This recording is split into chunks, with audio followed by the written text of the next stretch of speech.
नमस्कार, मी सौमित्र बोटे. मित्र म्हणे आरोग्यमध्ये मी तुम्हा सगळ्यांचं स्वागत करतो. आज आपल्यासोबत आहे डॉक्टर विराज भंडारी. डॉक्टर, मी तुमचं खूप स्वागत करतो. डॉक्टर विराज यांची एक महत्त्वाची गोष्ट म्हणजे डॉक्टर विराज हे मणका, मान, कंबर याच्याशी संबंधित जो आपला कणा असतो त्या संदर्भातले जे विकार लोकांना होतात त्याचा विना ऑपरेशन ते ट्रीटमेंट करतात. आयुर्वेदामध्ये त्यांचा अभ्यासही आहे आणि या संपूर्ण ही जी आपली सिस्टीम आहे त्यातले ते तज्ज्ञ आहेत. माझ्याकडे एक 6 वर्षाची मुलगी आली होती की तिच्या मानेमध्ये पूर्ण एक एवढा टेनिस बॉल एवढी सूज होती. एक लक्षात घ्या, अन्नपचन व्यवस्थित नाही झालं तरी पाठ दुखतंय. एकदा जेवतो तो योगी, 2 वेळा जेवतो तो भोगी आणि 3 वेळा जेवतो तो रोगी. वा. कमोड वापरतोय आपण, इंडियन टॉयलेट नाही वापरत आहे, खाली जेवायला बसत नाहीये, त्याच्यामुळे मसल तुमचे टाईट होत चालले. सकाळी उठल्यानंतर पाणी प्यायचं नाहीये, तहान लागल्यानंतर पाणी प्यायचं आहे. हा वेगळी थेरपी आहे तुमची. माझं सुपर स्पेशलायझेशन स्पाईनमध्ये आहे आणि मी फक्त स्पाईनच बघतो, त्याशिवाय दुसरे पेशंट आता मी कुठलेही बघत नाही.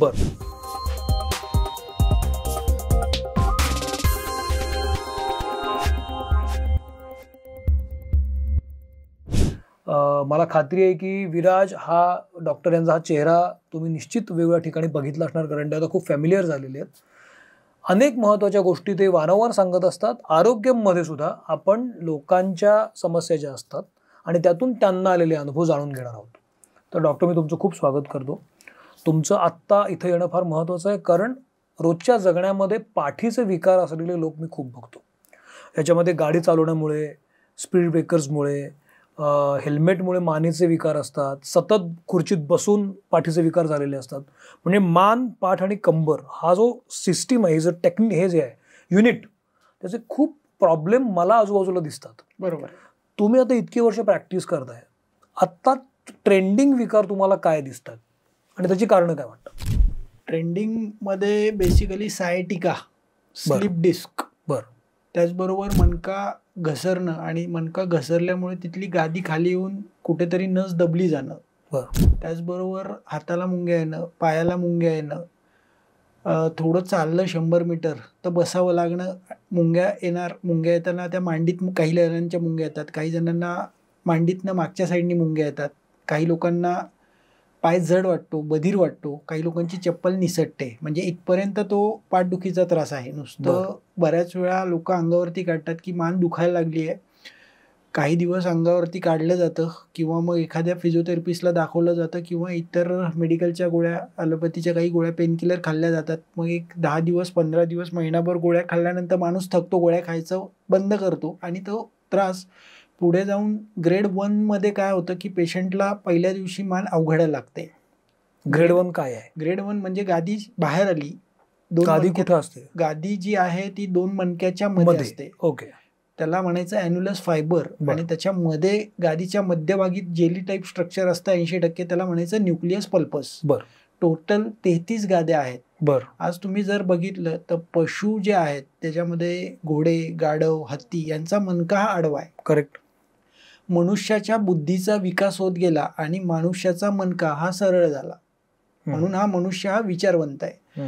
तर या 2 मणक्यांच्या मध्ये पाणी असतं आणि पाण्याच्या मध्ये गादी असते. तर ती गादी जी आहे ती पहिल्या स्टेजमध्ये झटका बसला, गाडीवरनं पडलोय किंवा एखादी वस्तू चुकीच्या अवस्थेत फास्ट उचलली गेली, फास्ट वस्तू ठेवली गेली, एका सेकंदामध्ये 3 मुवमेंट जर केल्या तर ती गादी बाहेर पडते.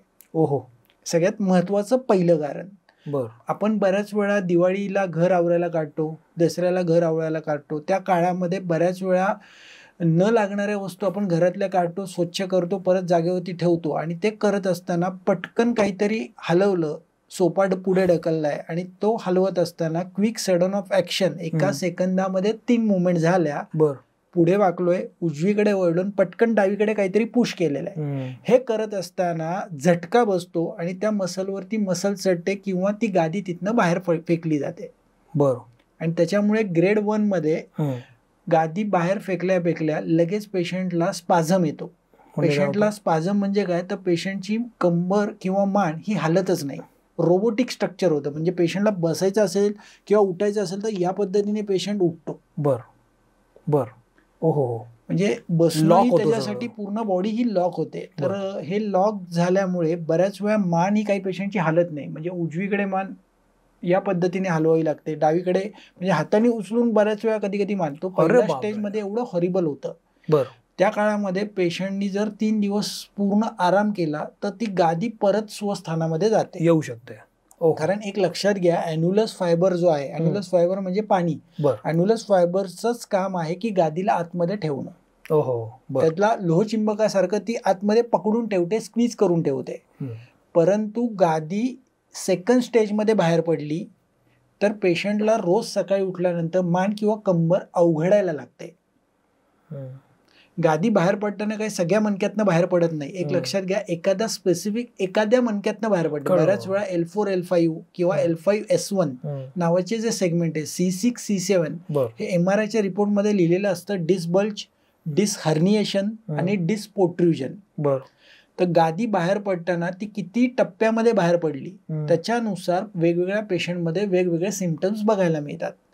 जसं गादी मी तुम्हाला म्हटलं ग्रेड 2 मध्ये कंबर अवघडते, रोज सकाळी उठलं की पेशंटची कंबर अवघडते, एक अर्धा तास त्याला वेगळ्या हालचाली केल्या, उठला, आंघोळ केली, मग दिवसभर काही वाटत नाही.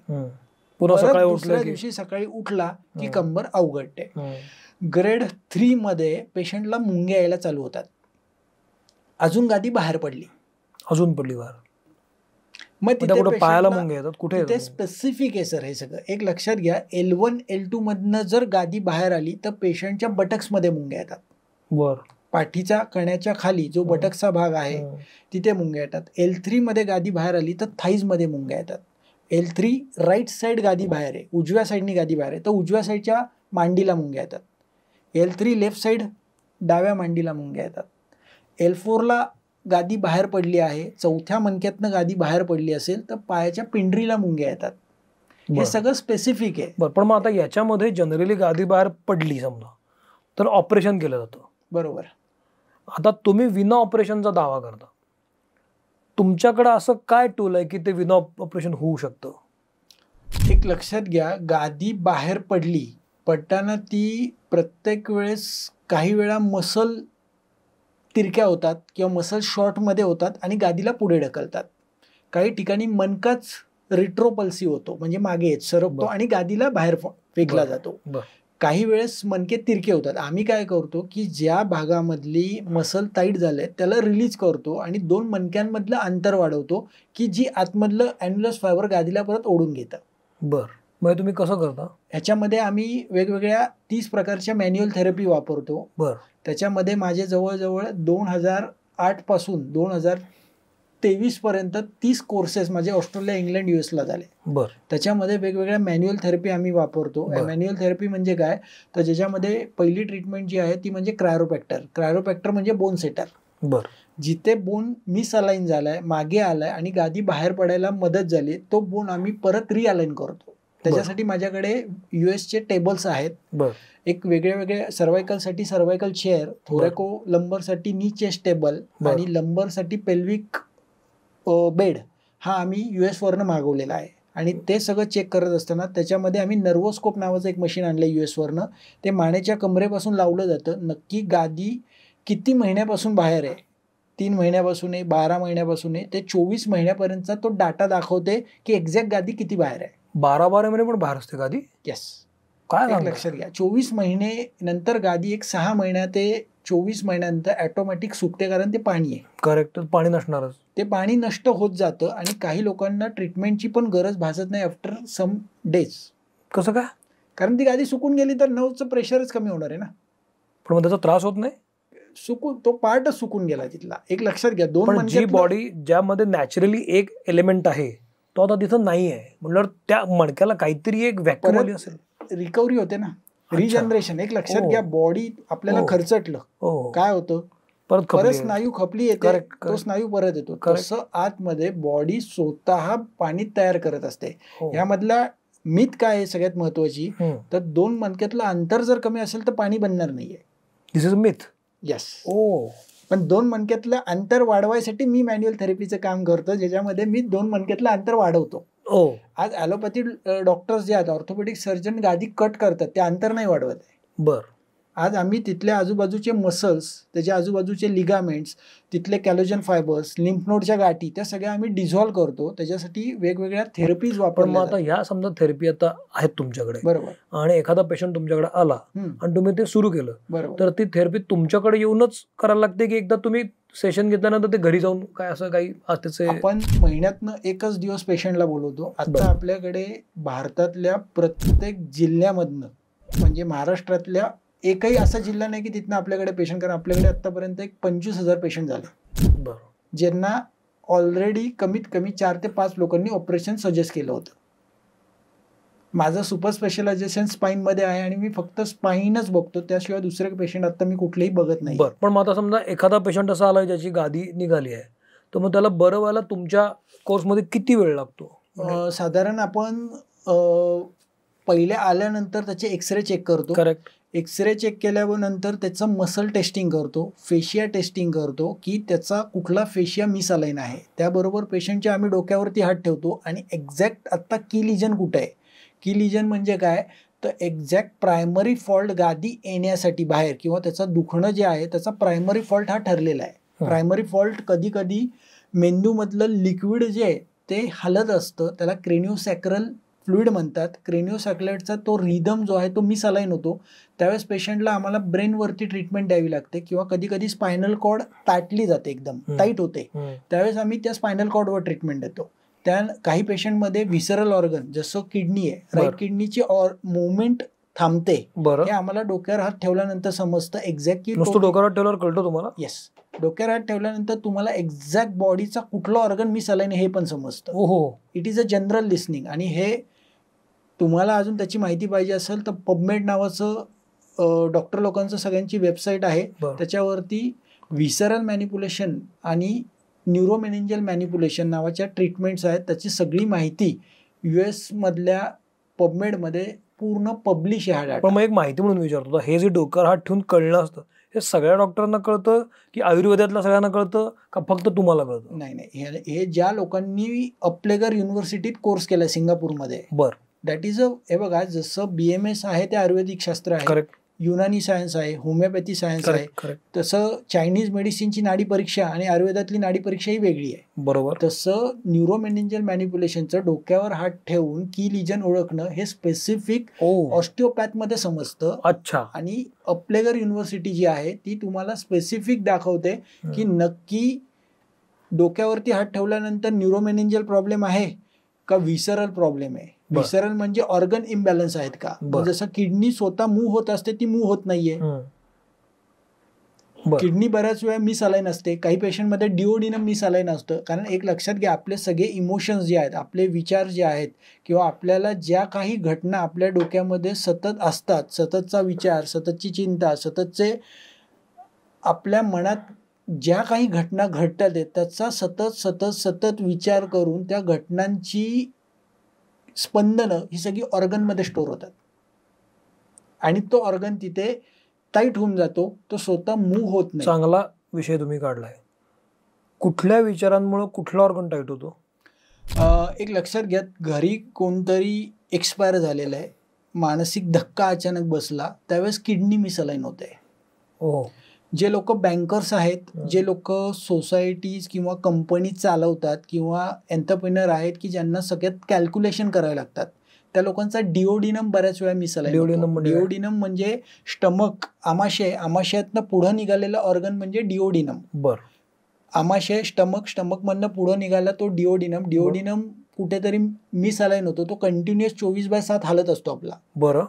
प्रत्येक अवयव आपले आतमध्ये कंटिन्युअस हालत असतात. आणि हे लोकांना आम्ही स्वतः हात लावून दाखवतो की जेव्हा किडनी आहे तर किडनी कशी मूव्ह होते, लिव्हर कसं मूव्ह होतो. लिव्हर, प्रत्येक पेशंटचा लिव्हर हा कंटिन्युअस या पद्धतीने मूव्ह होतो, वरती, आतमध्ये, परत बाहेर, परत खाली.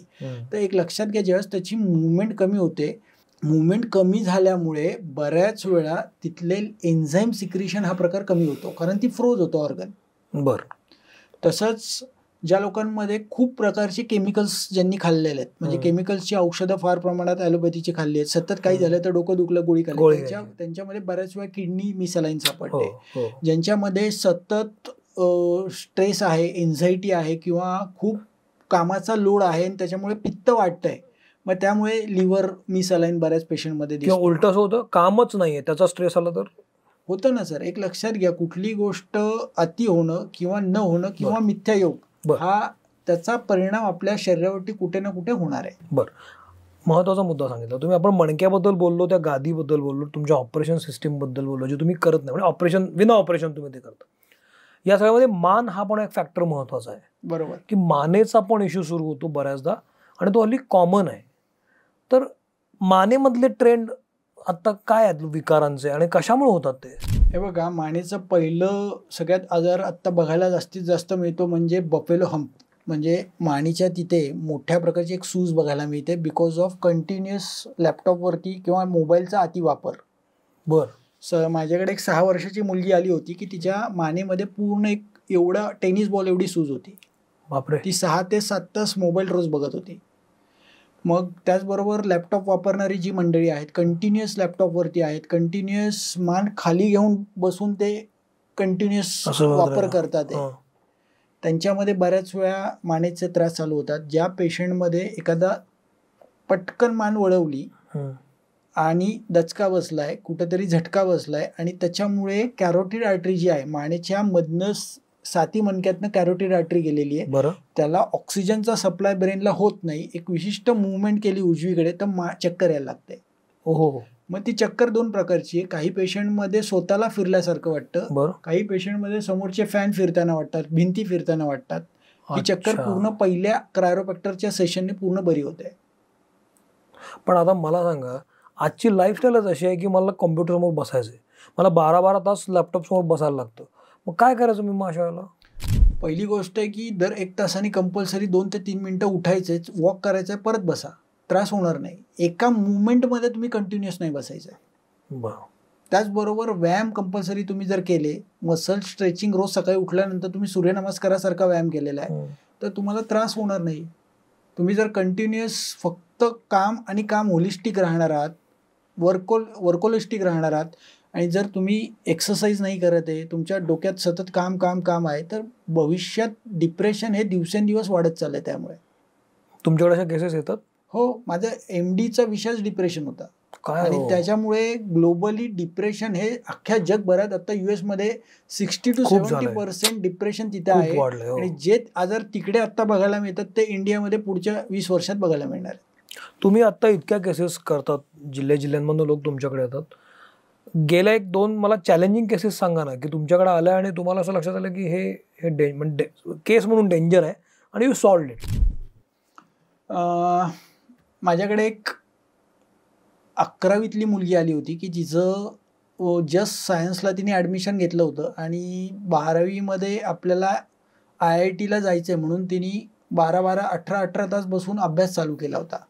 आणि त्या अभ्यासामध्ये बऱ्याच वेळा तिला पुस्तकांचा वापर आणि पुस्तकं सतत घेऊन सगळी कंटिन्युअस वाचन करणं आणि कंटिन्युअस बसणं त्याचा अतियोग तिला झाला आणि लॅपटॉप तिने मग वापरणं, लॅपटॉपचे व्हिडिओज बघणं क्लासेसमध्ये ऑनलाईन, हे तिचं रात्रीच्याला ती कमीत कमी 5 ते 6 तास कंटिन्युअस लॅपटॉपवर आणि दिवसभर क्लासेसचा अभ्यास. बापरे. मग ती 12 ते 14-16 तासपर्यंत ती अभ्यास करायची, झोप कमी केली तिने आणि त्यानंतर तिच्या मानेमधले जे एक दिवस असं झालं की इतकं स्ट्रेस झालं, अति ताण आणि तो सगळा ताण सकाळी उठल्यानंतर ती जेव्हा उठली, चालायला लागली, खाली पडायला लागली. बिकॉज ऑफ अतिताणामुळे तिथले सगळे मसल्स रिजिड झाले, कडक झाले, 9 पिंच झाल्या. 9 पिंच झाल्यामुळे तिथे छोटे छोटे हिमेटोमा आले. हिमेटोमा म्हणजे रक्ताच्या गाठी झाल्या आणि त्याचबरोबर मज्जातंतू सगळ्या दबल्या गेल्या. हातातली वस्तू तिची खाली पडायला लागली. काय सांगता? हातातली वस्तू खाली पडायला लागली. कंट्रोल स्वतःला जेवता येईना, तिला स्वतःला तिचा केस विंचरायचे, अन्न खायचं आहे तर अन्न खाली पडायला लागलं.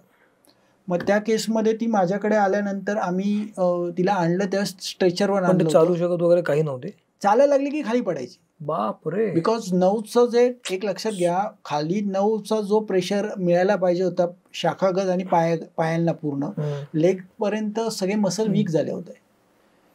मग ती आल्यानंतर आम्ही तिला डोक्यावरती हात ठेवला, चेक केल्यानंतर डिओडिनम हा अवयव सापडला मला बिकॉज ऑफ स्ट्रेस. मग डिओडिनमवरती आम्ही तिथले लिगामेंट रिलीज केल्यानंतर वी गिव्ह द क्रायोप्रॅक्टर सेशन दिल्यानंतर तिला प्रचंड चक्कर चालू झाली. आधी नव्हती चक्कर नव्हती. मग चक्कर चालू झाल्यानंतर आम्हाला थोडीशी भीती वाटली की आता हे काय, पण ती नंतर आम्ही फेशियल मॅनिप्युलेशन आणि इस्टम ट्रीटमेंट दिल्या. फेशियल मॅनिप्युलेशनमध्ये आम्ही सगळे मसल रिअलाइन करतो, पोश्चर रिअलाइन करतो, मानेच्या पासून खालच्या पायापर्यंत. एक लक्षात घ्या, एक लाईन आपण ग्रॅव्हिटी पूर्ण करतो.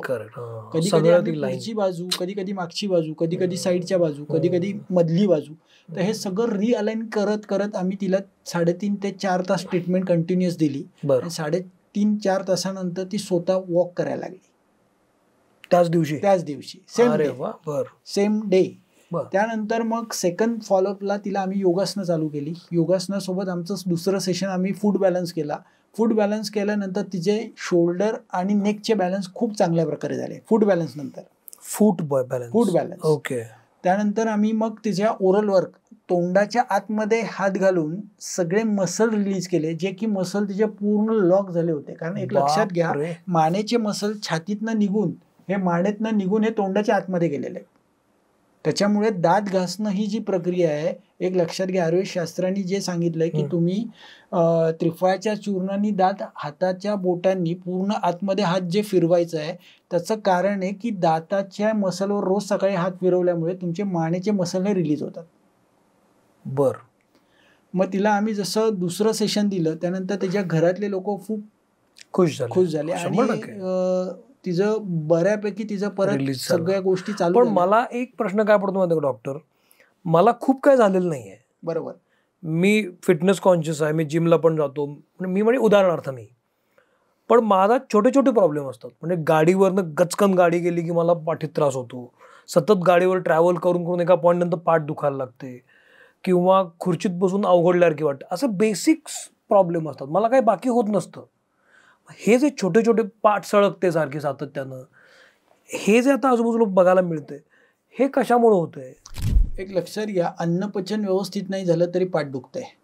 आम तयार झाला, अन्नावरती अन्न खाल्लंय, वेळेवरती जेवण नाही केलंय, पोट भरलंय तरी अन्न खाल्लंय, वेळ झाली म्हणून जेवण केलंय, तर ह्या सगळ्या गोष्टीमुळे अजीर्ण होतं. आणि अजीर्णामुळे विष्टब्धाजीर्ण म्हणजे काय, वायू त्या शरीरामध्ये खाल्लेल्या अन्नाचं पचन न करता आतड्यात अन्न तसंच्या तसं पडून राहतं आणि तो आम तयार होतो आणि बारीक ताप यायला लागतो आणि सगळी मानेचे मणके, कमरेचे मणके हे कडक व्हायला लागतात किंवा दुखायला लागतात. त्याच्यामुळे पण येस, तापामध्ये बघा ना, कंबर दुखते सगळ्यांचीच. पण मला ताप कुठे येतो? म्हणजे अशी उदाहरण असतात. नाही, आपण एक उदाहरण म्हणून आता मी एक उदाहरण घेतलं की एक पहिलं उदाहरण, अन्न अजीर्ण झालं आणि त्यातनं पाठदुखी. दुसरं कॉन्स्टिपेशन आहे, बऱ्याच वेळा संडासला साफत होत नाहीये त्याच्यामुळे झालेली कंबरदुखी. तिसरं आहे त्याच्यामुळे पण कंबरदुखी, कॉन्स्टिपेशनमुळे कंबरदुखी. ही स्पष्ट ग्रंथाचार्यांनी लिहिलेले आहे, चरकाचार्यांनी, की पोट साफ नाही झालं तर त्यामुळे मांड्या गळून जातात, कंबर दुखायला लागते त्या पेशंटची. त्याचबरोबर एखादा झटका बसला, चुकीच्या अवस्थेत आपण बसलेलो आहे आणि चुकीच्या अवस्थेत उठलेलो आहे, एक लचक स्वाभाविक आहे. जो प्रकार मगाशी म्हणतात तो लचक बसलेला प्रकार आहे. काहीतरी उचलताना, उठता बसता झोपता झटका बसला, खेळतोय आपण, क्रिकेट खेळतोय आणि त्यावेळेस लचक बसली, जिम मध्ये आहोत, जिम मध्ये हेवी वेटलिफ्टिंग केली आणि लचक बसली. त्याचबरोबर मुतखडा आहे आणि त्याच्यामुळे कंबरदुखी. त्याचबरोबर पिरियडच्या काळातली कंबरदुखी. म्हणजे ही कंबरदुखी हे नुसतं एक असं नाहीये की प्रत्येक वेळेस काहीतरी ट्रॉमा झालाय कंबरदुखी येईल. हे डॉक्टरनी निदान करणं तिथं गरजेचं आहे की कंबरदुखी जी झालेली आहे ती बऱ्याच वेळा कॉन्स्टिपेशनमुळे आहे का, मुतखड्यामुळे आहे का, पिरियडच्या प्रॉब्लेममुळे आहे का, इतर काही लचक बसली त्याच्यामुळे आहे का, गादी बाहेर आल्यामुळे. कधी कधी ॲलोपॅथीच्या गोळ्या चालू असतात, बीपी शूट होतो, त्याच्यामुळे बऱ्याच वेळा काही लोकांना कंबर दुखते. काही वेळेस शुगर ड्रॉप डाऊन होते. कळणार कसं, म्हणजे मला कशामुळे काय होतंय आणि मी कधी डॉक्टरकडे गेलं पाहिजे, याचं काय सिम्पटम्स आहेत, काय सिग्नल्स असतात का?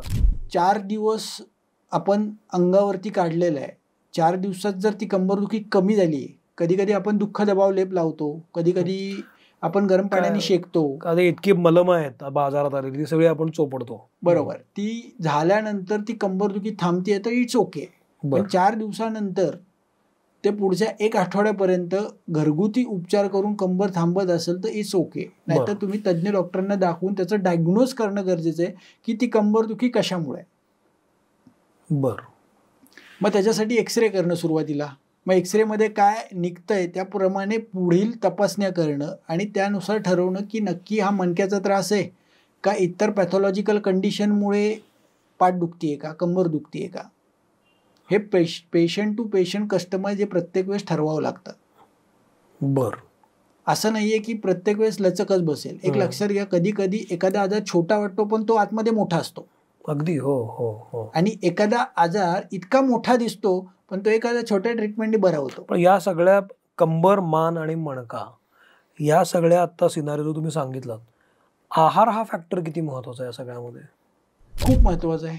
एक लक्षात घ्या, आहारातनं सगळे आजार निर्माण होतात. आपण कंबरेचा जो विषय मगाशी आपण मांडला त्याच्यामध्ये एक लक्षात घ्या, कुठलाही आजार होतोय त्याला कारण आहे, कारणाशिवाय या पृथ्वीवर कार्य होत नाही. करेक्ट. त्याला मी 3 टप्प्यामध्ये हा विचार माझा मांडतो. पहिली गोष्ट आहे, कुठलाही आजार होतोय मणक्याचा तर पहिला आजार होतोय आहार, दुसरा आजार होतोय विहार आणि तिसरा आजार आहे तो आघात म्हणजे ट्रॉमॅटिक इंजुरी. बरं. आहार, एकदा जेवतो तो योगी, 2 वेळा जेवतो तो भोगी आणि 3 वेळा जेवतो तो रोगी. वा. तर बऱ्याच वेळा लोकांना काय असतं, कधी कधी लोक जेवणावरती जेवण करणं किंवा सकाळी 9 वाजता नाश्ता केलाय, 10 वाजता मित्र आलाय त्याच्यासोबत चिवडा खाल्लेला आहे, 11 वाजता 12 वाजता थोडंसं ऑफिसमध्ये काम केलं, 12:30ला मित्र आलाय, चला आपण एक वडापाव खाऊया, चहा घेऊयात.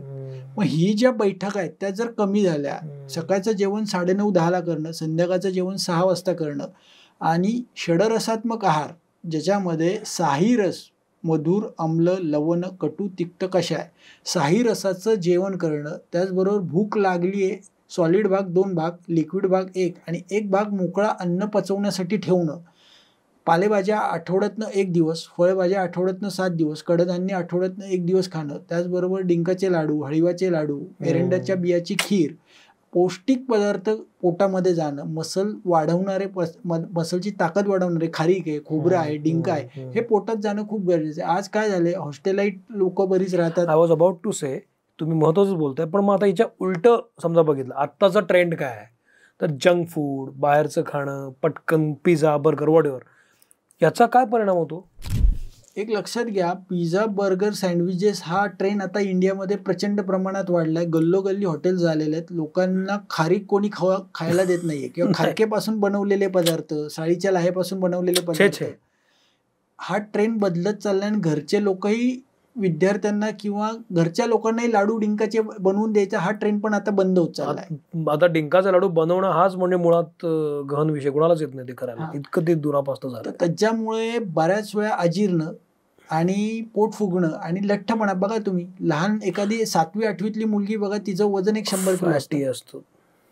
त्याचबरोबर तिचे पिरियड्स इरेग्युलर. पण याच्यामुळे मणक्यावर परिणाम होतो का? याच्यामुळे एक लक्षात घ्या सर, वजन वाढलं अति की त्याचा परिणाम तुमच्या मणक्यावर होणार आहे.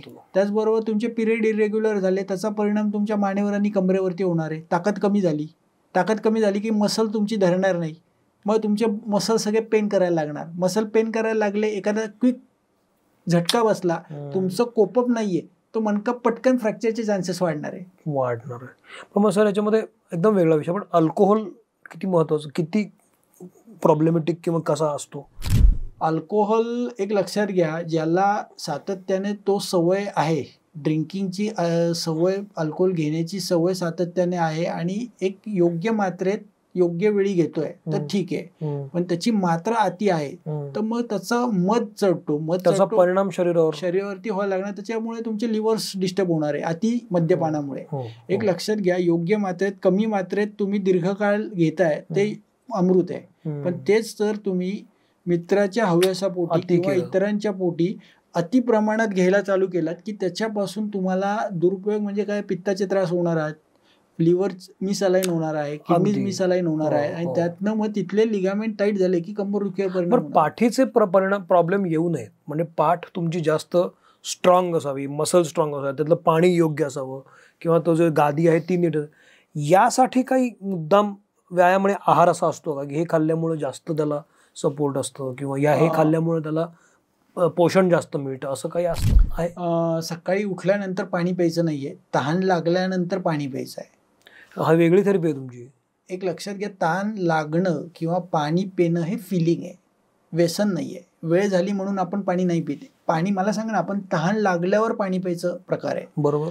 पेय जे आहे ते तहान लागलं, भूक लागल्यावर जेवण करायचं आहे. तसं सकाळी उठल्यानंतर आज बरेच लोक पाणी पितात आणि बरेच लोक पाणी पिल्यामुळे बऱ्याच वेळा मानेला सूज येते. काय सांगताय? हे पहिलं मोठं कारण. हे कॉन्ट्राडिक्टरी आहे तुमचं खूप वाक्य सर. कॉन्ट्राडिक्टरी. आज मी आजूबाजूला बघतो 100 पैकी 90 माणसं सकाळी उठले की पाणी पितात भरपूर. वाग्भटाचार्य अष्टांग हृदय अध्याय 6 द्रव द्रव्यादी विज्ञानियम. कोणी पाणी प्यावं, थंड पाणी कोणी प्यावं, गरम पाणी कोणी प्यावं आणि स्वस्थ व्यक्तीने किती पाणी प्यावं यामध्ये त्यांनी स्पष्ट लिहिलेलं आहे. ज्या माणसाला तहान लागल्यानंतर प्रत्येक वेळेस अर्धा अर्धा ग्लास पाणी प्यायचं आहे. ग्रीष्म ऋतू आणि शरद ऋतू या ऋतूमध्ये पाण्याचं प्रमाण थोडंसं जास्त असावं. इतर ऋतूत अल्प अल्प पाणी प्यावं. हे त्यांनी स्पष्ट लिहिलेलं आहे तिथे. हे कॉन्ट्राइंडिकेटरी काय झालं, आज लोक जो तो उठतो, प्रत्येकजण काहीतरी निसर्ग उपचाराची थेरपीचा काही भाग म्हणून ते वमणं करतात, तेव्हा तुम्ही पाणी जास्त पिऊन ते वमन करायचं आहे, उलट्या करायच्यात. मग सगळ्यांनी काय केलं आहे, काहीतरी अर्धवट माहिती घेतात आणि मग तशा प्रकारची पोट साफ होत नाही म्हणून सकाळी उठल्यावर 2 लिटर 3 लिटर पाणी पिणारे मोठे मोठे साधू संतही माझ्याकडे आले, त्यांचं पाणी बंद केलं, त्यांची मान दुखायची कमी. पण तुम्ही म्हणत होता की असं पाणी पिऊन मान दुखते. गॅस. हे बघा, मला सांगा, इडलीमध्ये तुम्ही जास्त पाणी टाकलं किंवा चपातीच्या पिठात जास्त पाणी टाकलं, काय होणार आहे? चपात्या होणार आहेत का? ना, अशक्यच आहे. बरोबर आहे. तिथे संस्कार आहे, अग्नी आहे. आपल्या पोटाच्या आतमध्ये अग्नी आहे. तुम्ही पाणी जास्त टाकलं, मल सगळा चिकट, अन्न पचणारच नाही तुमचं, गॅस तयार होणार तिथे. त्याच्यामुळे अति पाणी पिल्यामुळे तो गॅस कुठे येणार आहे? मला सांगा, फुगा फुगवला तुम्ही, फुगा वरती धरला, गॅस कुठे जातो? वर. तुमच्या पोटातनं, तुमच्या आतड्यामधनं सगळा गॅस हा तुमच्या मानेच्या तिथेच येणार आहे. तो मानेचे मणके सगळे हलवणार आहे. एक लक्षात घ्या, माझ्या पथ्याच्या पहिल्याच पानावर आम्ही लिहिलेलं आहे, सकाळी उठल्यानंतर ट्रोल होणार आहे असं मला वाटतं आता. होऊ द्या ट्रोल आपल्याला. ते पण हे म्हणजे मला आय ओपनर आहे माझ्यासाठी, म्हणजे हे मी पहिल्यांदा ऐकतोय. बरं, पण अशा पद्धतीनं मानेचा हे होतो. मग त्याच्यासोबत सर पुढे आपण सकाळी उठल्यावर पाणी प्यायचं नाहीये. त्याचबरोबर पुढे तुम्ही डिंकाचे लाडू, हळीवाची खीर हे पोटात घेणं. बऱ्याच वेळा आता दशमूळ मिळतात.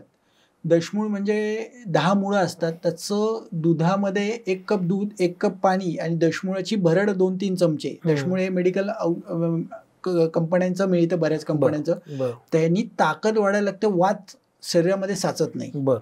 त्याचबरोबर एरंडाच्या बियाची खीर घेणं, हळीवाच्या खीर घेणं, ह्या जो प्रकार आहे की जो ताकद वाढवेल. त्याचबरोबर शतावरी कल्प, च्यवनप्राश सारखं एखादं रसायन औषध की जे आपली मसलची ताकद वाढवेल. ब्राह्म्य रसायन म्हणून आहे, अगस्ती रसायन म्हणून आहेत. काही रसायन औषधं आयुर्वेदासारखी अवघ्या स्वरूपात आहेत, च्यवनप्राश सारखी. ती जर पोटात घेतली त्यांनी ताकद वाढते. त्याचबरोबर खारीक, खजूर, हळीव ह्यांचे लाडू करून खाणं किंवा ते कोरड्या फॉर्म मध्ये ड्रायफ्रूट.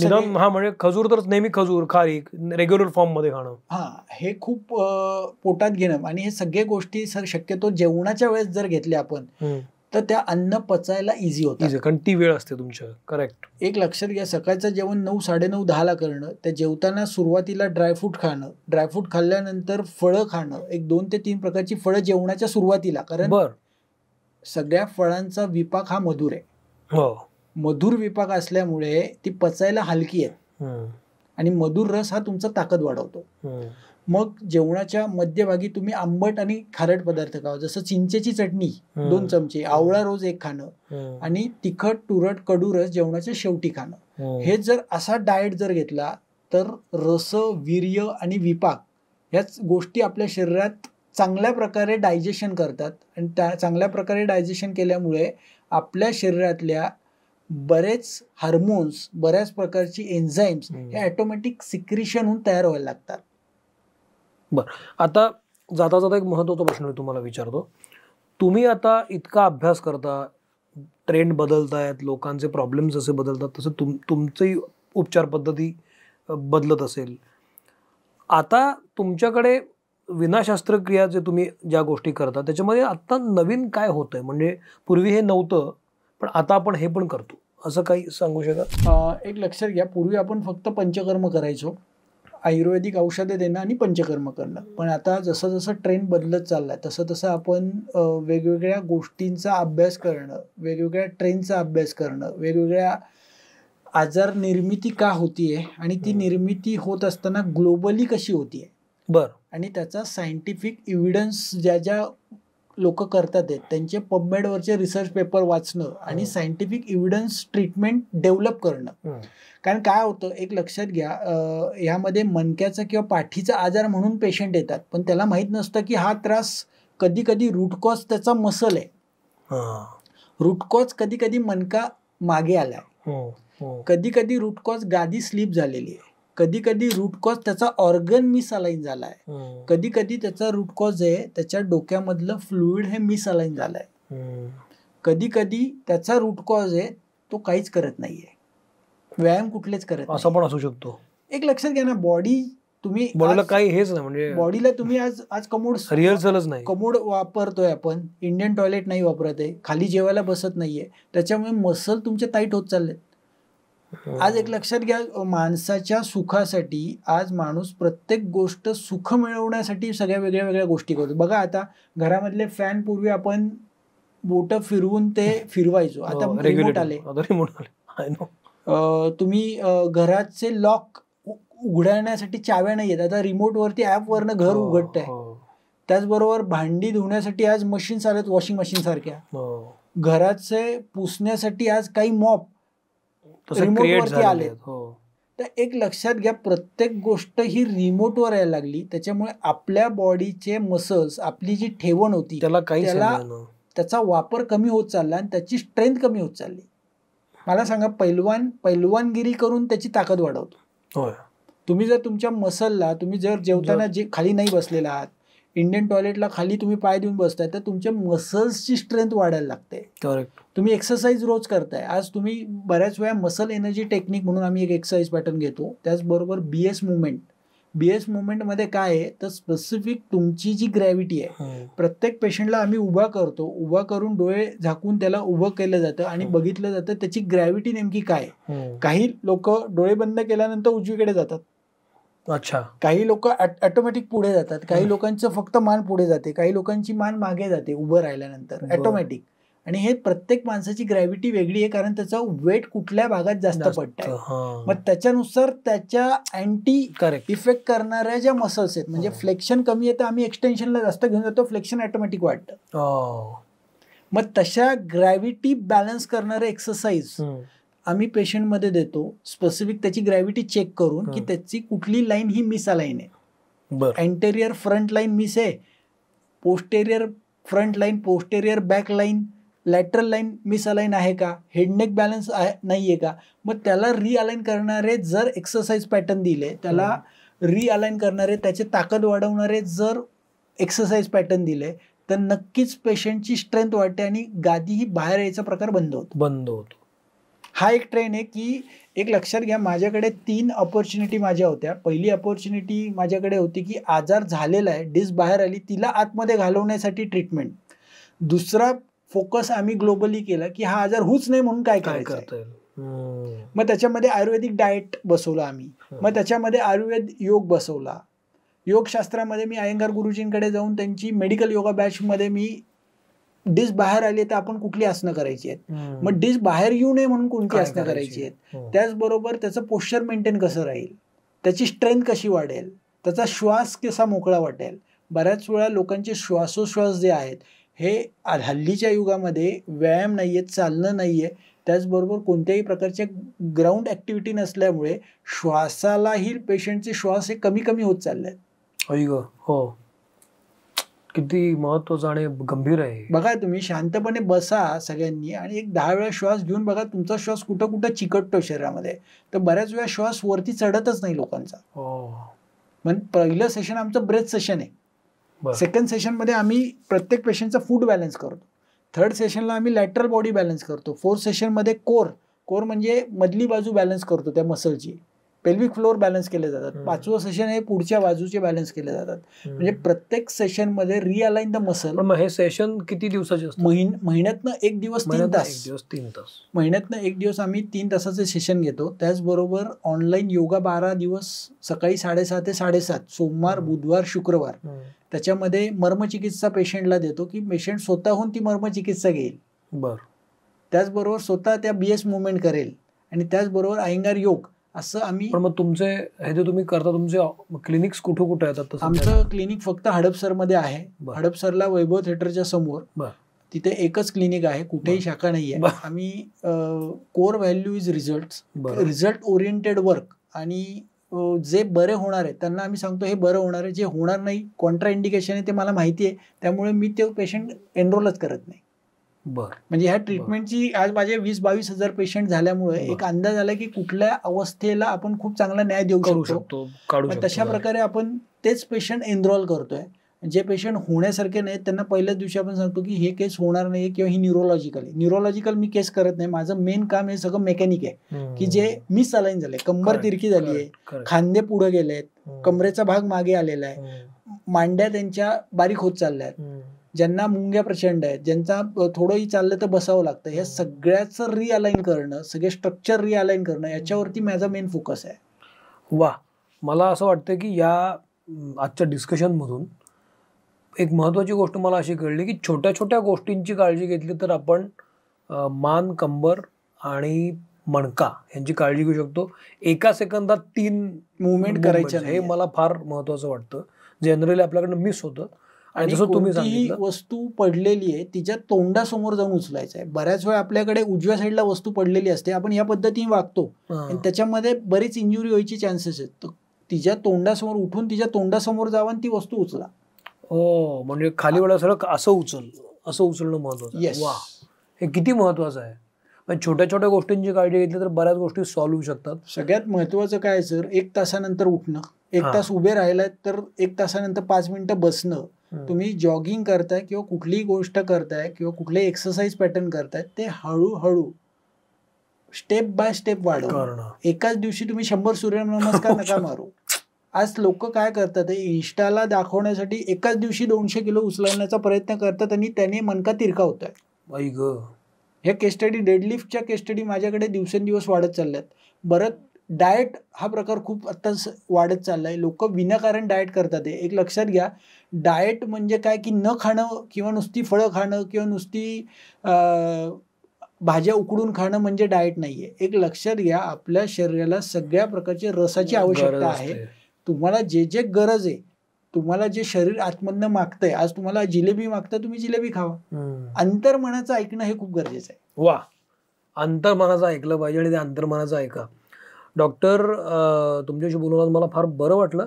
आणि दुसरी महत्त्वाची म्हणजे गोष्ट अशी की अर्थात त्यांचं जे आता ज्ञान त्यांनी आपल्याला सांगितलं ते त्यांच्या अभ्यासावर बेतलेलं आहे, त्यांच्या अनुभवावर बेतलेलं आहे. विना शस्त्रक्रिया जर आपली जी वेदना आहे पाठीची, मानेची, मणक्याची, ती जर बरी होत असेल तर आणखी उत्तम काय असू शकेल. डॉक्टरांना जर तुम्हाला भेटायचं असेल किंवा त्यांच्याशी संपर्क करायचा असेल तर त्यांच्या क्लिनिकचा ॲड्रेस आपण डिस्क्रिप्शनमध्ये देणार आहोत. शिवाय त्यांचं इन्स्टा अकाउंट, त्याची लिंक पण आपण देणार आहोत. तुम्ही त्यांच्याशी संपर्क साधू शकता.